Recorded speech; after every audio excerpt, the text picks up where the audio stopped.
Hello and welcome back to the channel. I'm starting off where I left off in the last video, the Free Trade Hall. So the Free Trade Hall became important for the reform movement, people who were campaigning for voting reforms.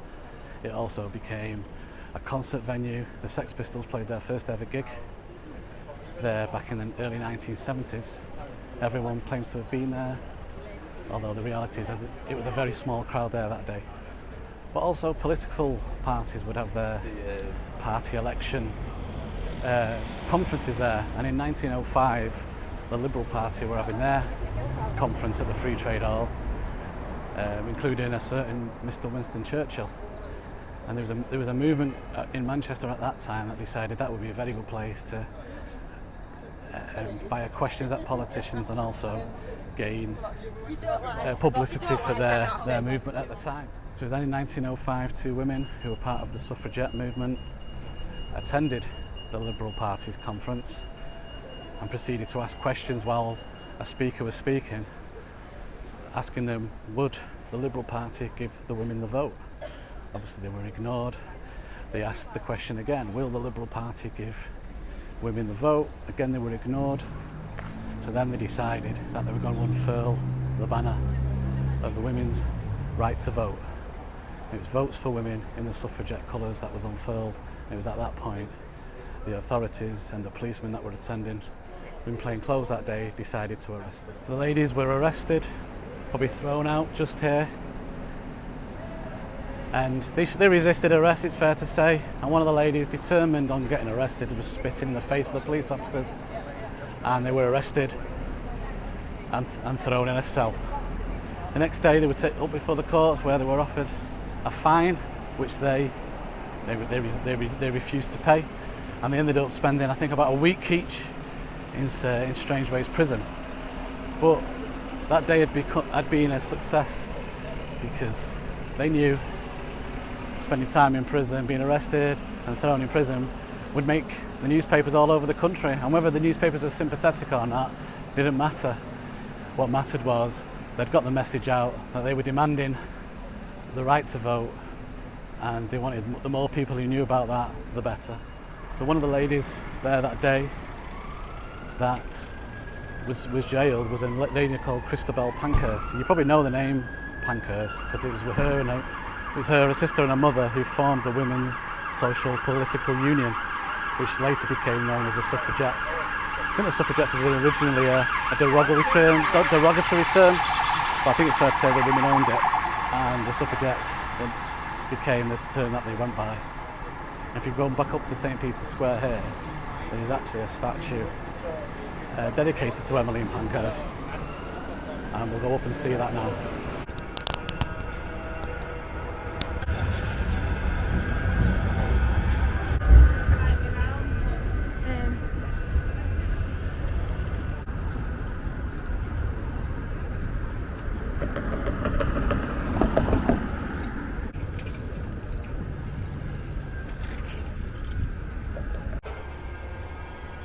You can see as we're approaching, there's Emmeline Pankhurst there, standing on a chair, delivering a speech.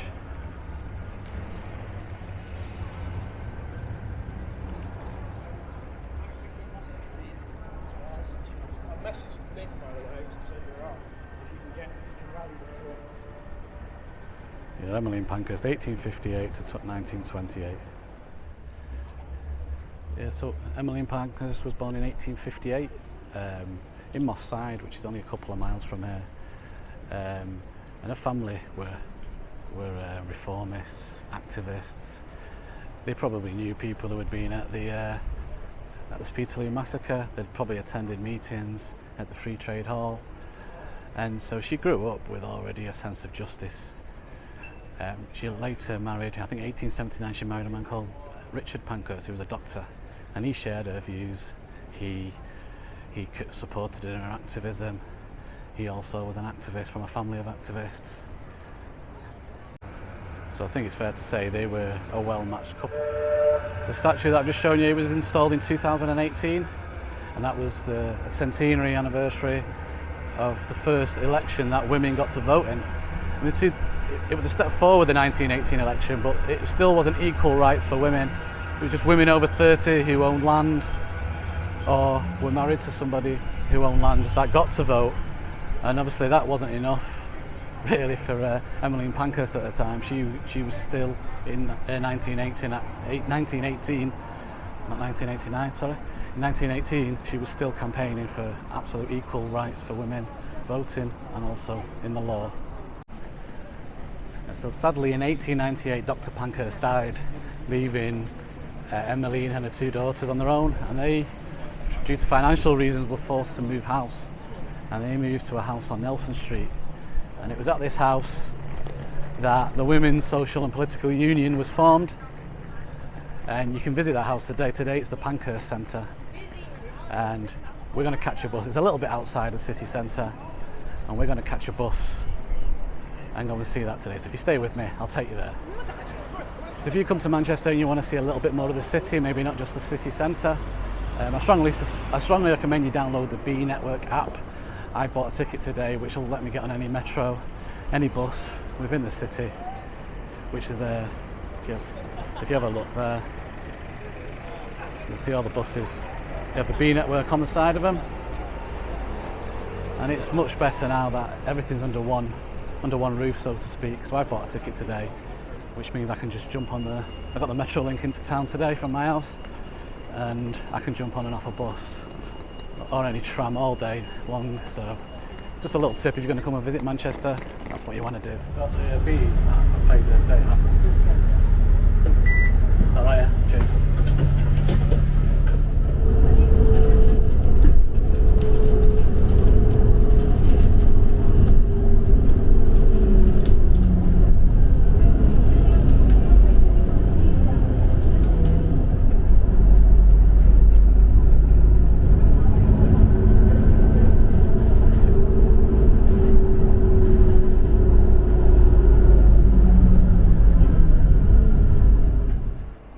So I think I got off at the wrong stop, maybe a little bit earlier. I think I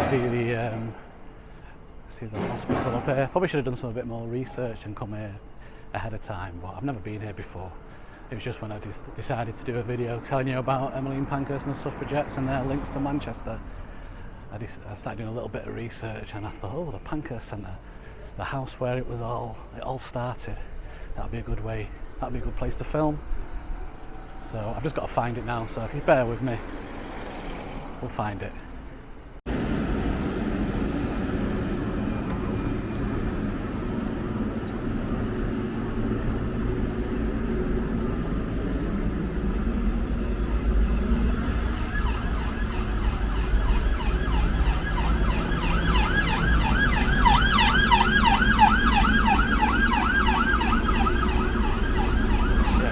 Straight past it. It's actually more or less in the actual buildings of the MRI. Yeah, I used to be a taxi driver around here, so I should really know where everywhere is, but it's amazing what you forget in 7 or 8 years. And also, in my defence, this looks a lot different than it was maybe 9-10 years ago, the last time I was driving cabs around here.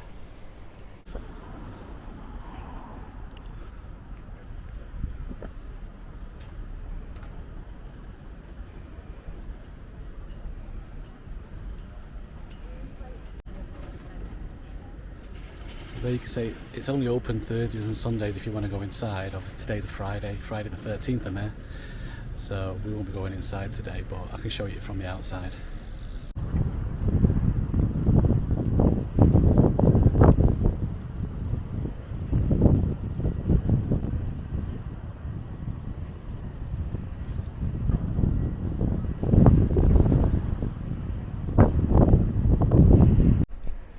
Yeah, so it's 62 Nelson Street, which was where Emmeline lived.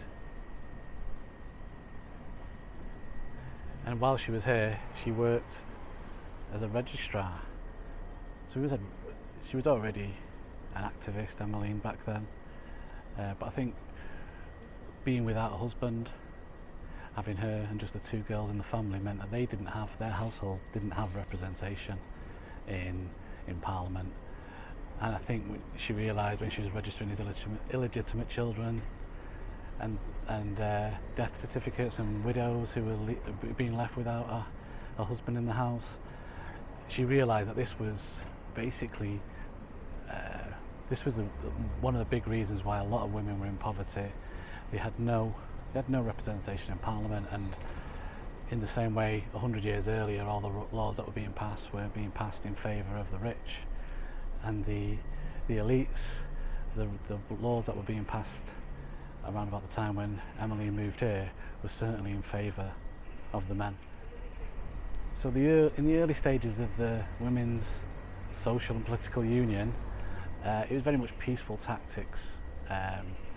However, later on it became known that Emmeline's motto was deeds, not words. And I think probably the event that we were just talking about at the Free Trade Hall, where two of the members were arrested and thrown in jail, and the publicity that gained made Emmeline realise there's going to be more militant action by more militant means. And although they never went out to hurt anybody, they would probably what would be called as criminal damage. They would smash windows, blow up phone boxes, and that's definitely gained them notoriety and meant that whether you loved them or loathed them, you knew who they were back then.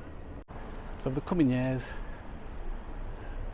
deeds, not words, became ever more prominent in the suffragettes movement. More acts of militancy and disruption. They took the cause, they moved to London, took the cause down to Buckingham Palace, and they got more eyes. It was a good thing, even if they were getting arrested and thrown in jail. More people knew about their cause, and more people became sympathetic to the cause. During the First World War, obviously, and men went out to war to fight, and women stepped in and kept the country running.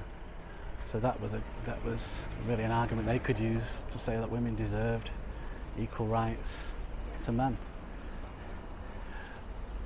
But probably the most iconic and tragic moment of the movement was the death of Emily Wilding Davidson at Epsom Racecourse. The suffragettes attended the Derby that day, knowing that the King would be present, and even had a horse racing. But it ended in tragedy when Emily Wilding, when she entered the racecourse, basically entered the field where the horses were running, and she was struck by the King's horse and sadly later died of her injuries. There's a lot of theories behind what Emily Wilding's intentions were that day. Some people say she was a deliberate martyr. She entered there knowing she was going to die. I think out of all the theories that I've seen, probably the one I tend to believe was she had a sash on her, and I think what she wanted to do, I think she was attempting to put that sash over the King's horse, because you can imagine the publicity that would have caused the King's horse passing the finishing line with a Votes for Women scarf over. Sadly, that didn't happen. The whole race was brought to a close and Emily died. But it obviously garnered probably even more publicity than it would have if it had have all gone to plan. And so it was around about that time that really I think the public opinion started to turn in the favour of the suffragettes. It wasn't, however, till obviously I mentioned 1918 where some women were given the right to vote, but it wasn't until 1928 when women had got the same voting rights as men. And that came, ironically, just a few weeks after Emmeline Pankhurst herself had died. And when I go back in time and hear these stories, the Peterloo, the suffragettes, and how quite a lot of the time they were breaking the law when they were protesting. But I think anyone who lives in England today, we should offer a debt of gratitude to them, really. And that's why I feel uncomfortable when I see protesters being jailed today. There were some climate protesters been jailed for like 4 years, I think. Might have even been longer, because they plan to cause disruption at Manchester Airport, which I think seems very harsh. I think whether you agree with the particular protest or their cause, or whether you care about it or not, I think we should all feel a little bit uncomfortable when protesters are jailed for just protesting, Because if they're going to jail them today for protesting, who's to say there might be a cause in the future that we feel is really important, a fight for freedom. I don't like it that the actual powers that be have the authority they have to arrest and jail people for peaceful protesting. Fair enough, if you wreck the place or you caught or you're inciting violence, absolutely you should be arrested. But just by causing a disruption, even though it can be annoying at the time, maybe you're stuck in traffic because of a protest that's going on, I get it, be annoyed, but I don't think we should be supporting tougher legislation stopping these protests because it'll be used against us. I don't know, what do you think? Am I being too melodramatic? Should people be arrested if they're causing trouble? I don't know, let me know what you think, but I don't think any of us can deny, if it wasn't for the actions of these protesters back then, I don't know, I wouldn't have been an elite or a big landowner. I'd have been a peasant without the right to vote. So for me personally, I feel a debt of gratitude to them. Anyway, hope you enjoyed the video. Come back next time. I plan on doing a few more over the coming weeks. I hope you enjoyed it. If you did, hit me a like and maybe leave a comment. Maybe I got something wrong. Maybe you're a history professor who says I'm talking nonsense. Well, if I am, let me know. I'm always eager to learn. Thank you, and I'll see you next time.